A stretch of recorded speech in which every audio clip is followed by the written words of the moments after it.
Hi, Will Roadhouse in Playa del Coco, Costa Rica. You know, I still get a lot of questions. Will, we want to see more schools. We don't want to see just one school. So earlier today, we went to a preschool, and they taught preschool to first grade. Well, we're in another private school. It's called the Greenlife Academy. And the Greenlife Academy was founded just recently by, we're going to meet some very, very cool people here in a second. But what's great about this school is they teach first grade through sixth grade, and soon to be, I think, 7th and 8th. But let's find out for sure. So I'm here with some of the co-founders of Greenlife Academy. And you are? Katie Arce. Katie, nice to meet you. Nice to and meet you you. are? Josh Arce. Josh, nice to meet you. So, Tika Gringa? Gringa. Gringa. And? Tico. Tico. So tell us, I mean, this school is very, very cool. You're right off the street here. Obviously, beautiful Playa del Coco. So when did you guys find it, and when did you guys open? Well, we decided, my wife's been working on it for about 2 years and out of our home. And this year we decided just to pretty much, there's a big need here for a school. So we decided to go ahead and just open something big just to provide the education that is needed in the area. And she's very, very shy. I mean, she's like clamming up. It's okay. Get the teacher out of you. Get the teacher out of you. And back home, actually, where are you from? Flagstaff, but we met in Florida. Oh, Flagstaff. Yeah. Oh, I grew up in Tucson. Oh, okay. And were you teacher back in Flagstaff? No, actually Costa Rica for 7 years now. 7 years. Yeah. Okay. And I mean, this school it's huge. It's a big project, yes. How many students do you have here? We have about 45, over 40. Over 40. Yeah. And I think, Josh, you told me earlier that you're going to expand it to 7th and 8th grade? Yes, actually we're looking right now into the some programs because again, there's a big need here for something good education. So we were going to probably do for sure 7th and 8th, and we're looking into going to higher grades too as well, with a program the same as what we're doing with the younger kids, which is being able to study here, but everything is recorded in the States, so whenever they go back to the States, they have no problem going into any college or any university. So you're totally 100% accredited? Correct. Yes, in the United States. In the United States. Wow. Yeah.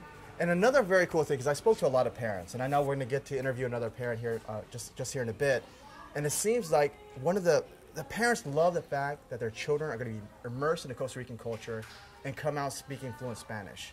So other than Gringo kids, what other nationalities do you have here? Well, we have Canadians. We have, of course, Costa Ricans. Colombians. And Venezuelans, Guatemalans. Wow. So we have a good variety of kids in this area and, of course, in the school. And in the school, is it a mix of English speaking and Spanish speaking? The majority is in English, okay, due to the accreditation is from the States. Okay. So the main courses, of course, are in English, but of course we provide social studies from Costa Rica, Spanish from Costa Rica, and of course the art like music and art and PE and German. all the other German too really? as well. And how about other languages? Are you going to start teaching the children other languages other than Spanish? Well, we have the German right now. It's a starting program, and eventually, hopefully, it just all depends of the kids and the teachers that we can get. We're thinking maybe French for the high school kids. Oh, nice. And but that's just a project that we have, another project that we have on it. You guys are really busy. So what is the vision of Greenlife maybe 5 or 10 years from now? Well, the vision that we have is, of course, to be a school that is conscious about our ecosystem and where we live, okay, where the kids learn values just with their siblings, families, and as well just learn the values that we need to protect our environment. The one thing I really notice about, especially in foreign countries and here visiting so many schools, is how well behaved the children are. So for example, I mean, if you guys could see it now, I mean, we're in front of the classroom, and if we were in an American school, these kids would be banging on the windows, and coming out saying, "Hey, can we be on camera?" But they're so well behaved. They simply told them once we're filming, and and kids stay inside. But they're just so well behaved. Is that because of the culture, or is that because of your teaching method, or a little mix of both?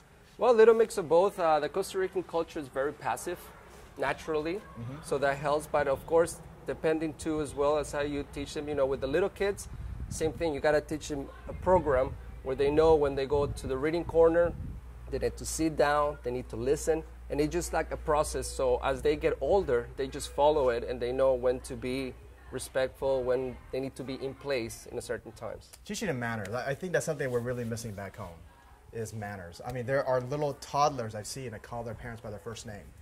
And when I was little, that's a swift backhand to the face. Just kidding. And then you have to say something. It's so funny, because when we first came, she's like, oh my God, the camera crew's here. She's like, ah! And then now she's like, Hey, he's got the microphone. It's not my fault. well, I got one here too. So, Okay. so you're definitely between. So is there anything, before we end this interview, that you want to talk about? Number one is, how do we contact you if a parent is interested? And something that you think that the viewers out there would be interested in, how unique this school is. Well, I think we're unique just because of the teachers we have as well. You know, we're all very active and we care for the kids, and you know, we like to do outdoor activities, and most of all, I think all our teachers are really good at showing love to the kids. And I think that's the most important. If you could teach and show the children love, then they'll be happy and respectful. Wow, teaching, I've never heard that. It's very Zen-like. Yeah. That's why we are here. And the very last thing, website, contact information. How do we get in touch? Our contact will be, well, you can go to our website, www.greenlifeacademycr.com, and you can find our email there, and all contact information. You can write us an email if you have any questions. Search through it, and please just let us know, and we'll be there for you. Hi, Will Roadhouse here in Playa de Coco at Greenlife Academy. And I just ran into Steve, and we kind of nabbed him and said, hey, Steve, you're a parent here. Can we get a testimonial or tell us about the school? So, Steve, how many kids do you have enrolled here in Greenlife? I've got 2 children here, a 2-year-old little boy named Charlie and Shannon, my 6-year-old. And, Steve, where are you from? Fort Lauderdale, Florida, originally. Wow, and how long have you been in the country? About 9 years now. 9 years. And so tell us, what was your first impression? Well, first of all, how did you find Greenlife, and what was your first impression? Well, we were sending our kids into Liberia, which is about a 45-minute ride, and that was really tough on what was our 4-year-old at the time. And that's it's a long distance for such a young child to commute. This school opened up in town, and I'd say, to be honest with you, at first I had my reservations. We came and visited the staff, the teachers, and we were incredibly impressed. We made the decision to switch our child here, and my 5-year-old ended up advancing 1 grade into the first grade, because she tested high. Wow. And within 2 weeks she was reading, and the teachers here are quite impressive. Much better than I would imagine she would be getting as an education in the United States. I'm a Catholic school product, and I had 30 kids in every class that I've ever had, and my daughter has about 8 in hers, and my son has about 9 in his. And wow. You know, the level of attention that they get here is quite impressive. And let me ask you, I'm assuming since you've been here for 9 years, that both your kids are bilingual. Yes.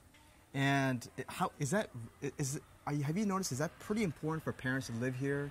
Well, I think it is. If you want your kids to socialize outside of their little group at school, they need to be fluent in Spanish. Okay. And I think it's a huge gift to give your children. You know, I'm obviously a gringo brought in from the United States, but to have your child be fully fluent in another language, which is a big language on these 2 continents that we have here, it's something that if you can give to them, you should. And I noticed with some parents, they're telling me that at home they speak English, but among their friends they speak Spanish. Is that the same case back home? We're mixed at home. My wife is Costa Rican, so I would say that discipline from my wife takes place in Spanish, but most of our normal everyday speaking is in English. And we have a nanny in the home as well that is only Spanish, so they get a little bit of a mix at home. And in school, I'd say they primarily speak English here, but socially outside of here, with most of my daughter's friends, it's Spanish. And Steve, let me ask you, the very last thing is rates. The cost per child here. Is it pretty inexpensive? I honestly don't know what the rates are, but I think it's fairly affordable. My wife takes care of the financial side here, but I can't say that it's expensive. I would imagine it's probably somewhere in the area of about $300 a month per child. $300. I mean, for private school, I mean, back home, it would be at least $1,000 and up. You think you're putting 8 or 9 children in with a teacher. You know, you can't afford to do that in the United States at that rate. You know? And a nanny. I mean, you and I both know back home, if you have a live-in nanny, that's a whole nother salary. That's between Sure. $2,000 and $3,000 a month, and here it's very, very affordable. Yeah, you're looking at about about $300 a month for a live-in nanny. Wow, that's incredible. Well, Steve, thank you so Yeah, it much. was a pleasure. Pleasure to meet you. You as well. Enjoy the weather. Thank you. Take care, guys.